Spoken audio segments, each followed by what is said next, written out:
जब मैं शाम के 7 बजे घर जाने लगी तो बहुत तेज बारिश हो रही थी और ठंड भी काफी बढ़ गई थी। मेरे सर ने कहा, सीमा थोड़ी देर बाद जाना, जब बारिश रुक जाए। मैंने कहा, ठीक है। मैं बारिश के रुकने का इंतजार करने लगी, लेकिन बारिश थमने का नाम ही नहीं ले रही थी और ठंड बढ़ती जा रही थी। फिर सर ने कहा, सीमा तुम ऐसा करो, घर फोन करके कह दो कि अगर बारिश थम गई तो मैं आज आ जाऊंगी, नहीं तो तुम यहीं रहो और मैं तुम्हें पढ़ा दूंगा और तुम्हारी रिहर्सल भी हो जाएगी। मैंने कहा, सर ऐसा नहीं है। सर ने फिर कहा, अगर बारिश थम जाती है तो तुम चली जाओगी, लेकिन अगर नहीं थमती तो तुम क्या करोगी? इतनी ठंड में बीमार हो जाओगी। तब मैंने घर फोन करके कह दिया कि मैं सुबह आऊंगी और सर के घर ही रह गई। मेरे घर वालों ने भी ठीक है कह दिया। फिर सर अपने कमरे में ऊपर चले गए। सर की मम्मी ने कहा, सीमा अगर तुम्हें पढ़ाई करनी है तो हैरी के पास चली जाओ, नहीं तो मेरे पास सो जाओ। मैंने सोचा आज अच्छा मौका है पढ़ाई करने का। फिर मैं सर के पास चली गई और पढ़ाई शुरू कर दी। पढ़ाई करते करते मेरा पैर सर के पैर से छू गया। बस फिर क्या था, सर ने अपना मेरे दोस्तों, मेरा नाम सीमा है, मैं अभी 12वीं में पढ़ रही हूँ और मेरी उम्र 18 साल है। हमारी फैमिली में मेरे माता पिता, मेरा भाई और मेरे भाई की पत्नी है। हम 4-5 लोग मिलकर रहते हैं। मेरा बड़ा भाई विदेश में है, उसकी तनख्वाह से ही हमारा घर चलता है। मेरा भाई मुझसे हमेशा कहता था कि सीमा तुम्हें सिर्फ पढ़ाई करनी है, जो भी खर्चा तुम्हारी पढ़ाई पर होगा मैं करूंगा। आजकल के जमाने में पढ़ा लिखा इंसान ही सफल होता है, पैसे की चिंता मत करो, मैं तुम्हें पैसे दूंगा। मेरा भाई मुझे बहुत ज्यादा सपोर्ट करता था। 12वीं के बाद मैंने BCA का कोर्स करना शुरू किया और मैंने अपने गांव में ही ट्यूशन लेना शुरू कर दिया। हमारे ट्यूशन वाले सर बहुत अच्छे थे। दोस्तों, मैं आपको बता दूं कि सर की उम्र भी ज्यादा नहीं थी, वह भी सिर्फ 24 साल के थे। उनकी अभी तक शादी नहीं हुई थी। वे मुझे बहुत प्यार से पढ़ाते थे। वो कहते थे कि सीमा अगर तुम ट्यूशन के बाद एक्स्ट्रा क्लास लेना चाहती हो तो ले सकती हो, क्योंकि तुम पढ़ाई में बहुत होशियार हो और मैं तुम्हें और भी होशियार बना दूंगा। मैंने कहा कि मैं घर पर बात करके बताऊंगी। मैंने अपनी मम्मी से बात की और मम्मी ने कहा, कोई बात नहीं, अगर वह एक्स्ट्रा टाइम ट्यूशन लगाना चाहता है तो तुम ले सकती हो। मैंने कहा, मम्मी ये सिर्फ 1 घंटे की बात है, अगर मैं अच्छी पढ़ाई कर लूंगी तो मुझे अच्छी नौकरी मिल जाएगी। मेरी मम्मी ने मेरी बात मान ली और मैंने सर से जाकर कहा, सर मैं आपके पास एक्स्ट्रा क्लास के लिए तैयार हूं। उन्होंने कहा, आज से ही तुम एक्स्ट्रा क्लास ज्वाइन कर लो। हमारे ट्यूशन वाले सर और उनकी मम्मी दोनों एक साथ रहते थे। सर के पापा गुजर चुके थे और वे अकेले थे। मैं ट्यूशन जाती थी और शाम 6 बजे ट्यूशन की क्लास खत्म हो जाती थी।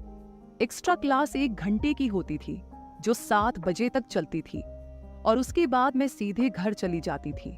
एक दिन जब शाम 7 बजे मैं घर लौटने लगी तो बहुत तेज बारिश हो रही थी और ठंड भी बहुत ज्यादा थी।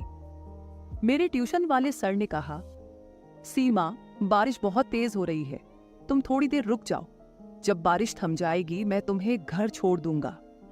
मैंने कहा, सर कोई बात नहीं, जब बारिश थम जाएगी मैं खुद चली जाऊंगी। वे बोले, तुम बैठ जाओ और बारिश थमने का इंतजार करो। मैंने कहा, ठीक है सर। लेकिन बारिश थमने का नाम ही नहीं ले रही थी, बल्कि और भी तेज हो रही थी और ठंड बढ़ती जा रही थी।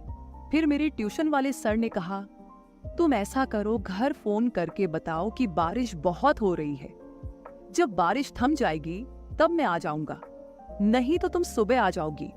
मैंने कहा, सर नहीं, मेरे घर वाले फिक्र करेंगे। वे बोले, कोई बात नहीं, तुम मेरी बात कर दो या मेरी मम्मी से बात करवा दो। मैंने अपनी मम्मी से बात की और फिर मैंने अपनी मम्मी की बात सर की मम्मी से करवा दी। मेरी मम्मी ने कहा, कोई बात नहीं, जब बारिश थम जाएगी तब इसे भेज देना, नहीं तो ये सुबह आ जाएगी।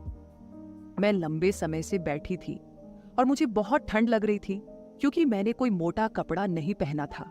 फिर सर की मम्मी ने कहा, सीमा, तुम ऐसा करो, अगर तुम्हें पढ़ना है तो समीर के पास ऊपर जाकर पढ़ सकती हो। अगर तुम नहीं पढ़ना चाहती तो मेरे पास आकर सो सकती हो।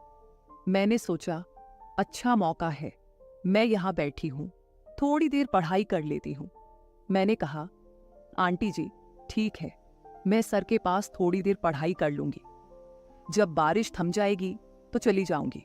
उन्होंने कहा, ठीक है, और मैं सोने लगी। मैंने कहा, ठीक है आंटी जी। मेरे सर अपने कमरे में अपने बिस्तर पर कंबल में लिपटे हुए थे। मैंने कहा, सर जब तक बारिश नहीं थमती मैं आपके पास थोड़ी देर पढ़ सकती हूँ। उन्होंने कहा, हाँ क्यों नहीं, तुम यहाँ बिस्तर पर आ जाओ, पैर को कंबल में लपेट लो और ऊपर से कंबल ले लो, बहुत ठंड है, अंदर जाकर बैठ जाओ, मैं तुम्हें पढ़ा दूंगा। मैंने कहा, ठीक है सर, और मैंने कंबल के अंदर जाकर बैठ गई और पढ़ाई शुरू कर दी। थोड़ी देर बाद मेरे पैर सर के पैर से छू गए। सर ने कहा, सीमा तुम्हारे पैर बहुत ठंडे हैं। मैंने कहा, हाँ सर मुझे बहुत ठंड लग रही है। सर ने कहा, मैं तुम्हें दूसरा कंबल दे देता हूँ, ऊपर से ले लो और आराम से बैठ जाओ। मैंने कहा, नहीं कोई बात नहीं, आप ही गर्म हो जाओगे। सर ने कहा, ठीक है सीमा, तुम यहाँ बैठो, मैं देख कर आता हूँ कि बारिश थमी है या नहीं। अगर बारिश थम गई तो तुम्हें घर छोड़ दूंगा, अगर बारिश नहीं थमी तो तुम कल सुबह चली जाओगी।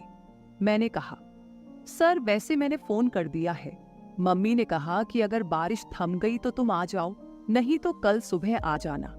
सर ने कहा कि ठीक है, वैसे मैं देख कर आता हूँ कि बारिश थमी है या नहीं। मैंने कहा, ठीक है सर।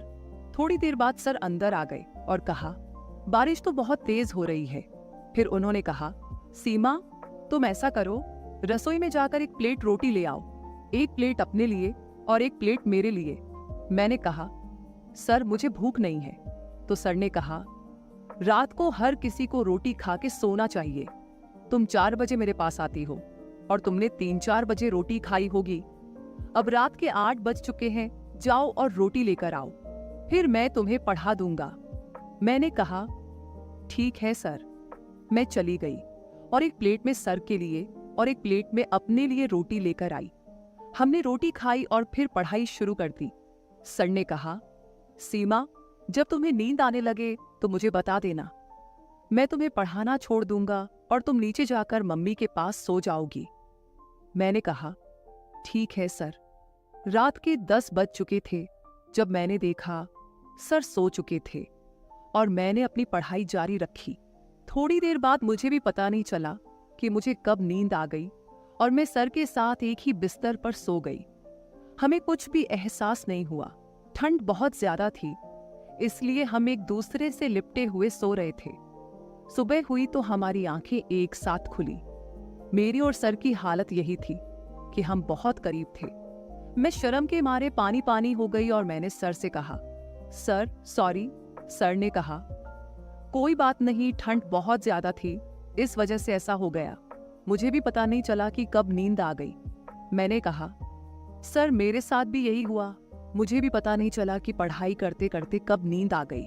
सुबह के समय सर की मम्मी हमारे कमरे में आई और कहा, सीमा मैंने सोचा था कि रात को तुम पढ़ाई करके मेरे पास आओगी और सो जाओगी। सर ने कहा, ये मेरे पास पढ़ाई कर रही थी, मैं इसे पढ़ा रहा था।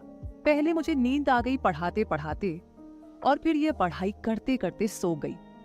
हमें सुबह तक कोई पता नहीं चला। फिर आंटी ने कहा, समीर अब तुम ऐसा करो, सीमा को गाड़ी में छोड़कर आओ, उसके घर वाले भी चिंतित होंगे।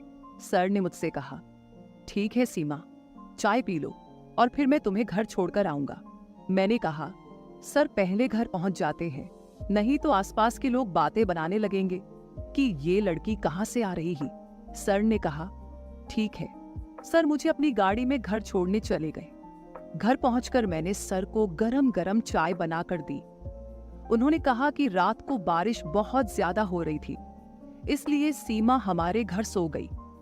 उन्होंने कहा, कोई बात नहीं, यह भी तो अपना ही घर है। थोड़ी देर बाद सर ने कहा, मैं अब चलता हूं, मुझे अपने ऑफिस भी जाना है, और वो अपने घर चले गए। मैं अपने कमरे में चली गई। पूरा दिन मैं यही सोचती रही कि मैं सर के साथ एक ही बिस्तर पर कैसे सो गई। सारी रात मैं इसी सोच में रही और मुझे नींद नहीं आई। अगले दिन 4 बजे मुझे ट्यूशन के लिए जाना था और मुझे बहुत डर लग रहा था। मैं बहुत नर्वस थी कि सर के सामने कैसे जाऊंगी। 4 बजे से लेकर 6 बजे तक मैं ट्यूशन पढ़ती रही। मेरी सहेलियां भी मेरे साथ थीं। जब वे चली गई और मैं एक्स्ट्रा टाइम पर थी तो मुझे सर के सामने जाकर और भी डर लगने लगा। 7 बजे तक मैं बहुत घबराई हुई थी। मैं सर के साथ आंखें भी नहीं मिला पा रही थी।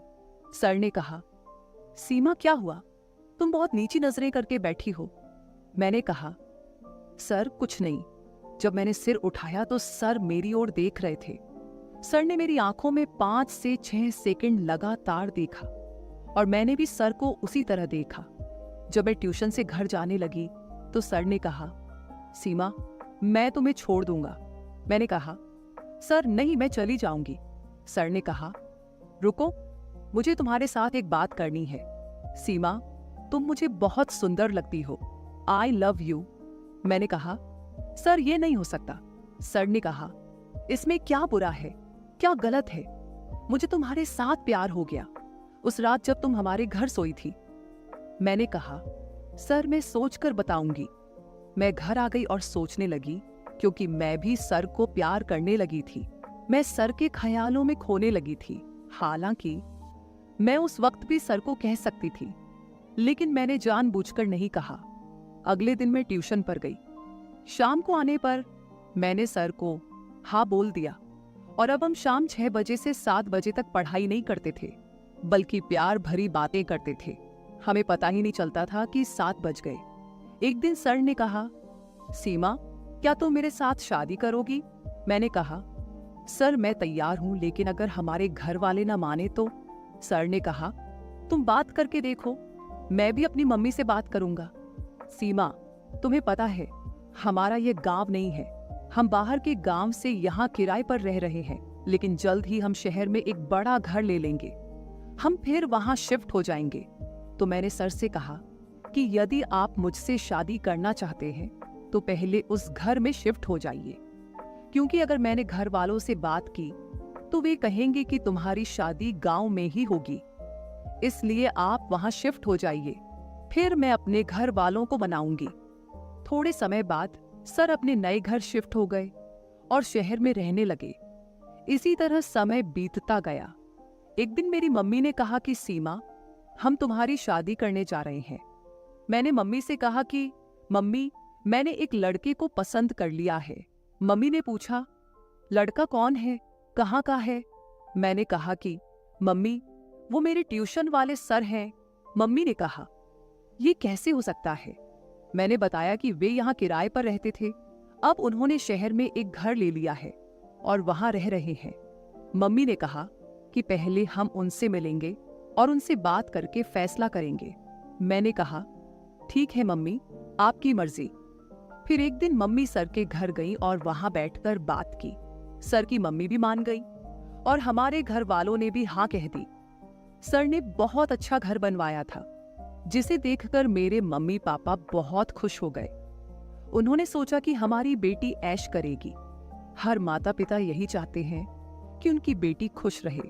साथ ही लड़का भी अकेला था। 1 महीने बाद हमारे घर वालों ने शादी की तारीख तय कर दी और मैं शादी करके सर के घर चली गई। अब मैं अपने घर वालों के साथ रहने लगी और सर के ऑफिस में भी काम करने लगी। हमारा बहुत अच्छा गुजारा हो रहा था। ये थी मेरी एक सच्ची कहानी। धन्यवाद। और दोस्तों, उम्मीद है कि आपको हमारी यह कहानी पसंद आई होगी। अगर आपको कहानी पसंद आई हो तो वीडियो को लाइक और चैनल को जरूर सब्सक्राइब करें।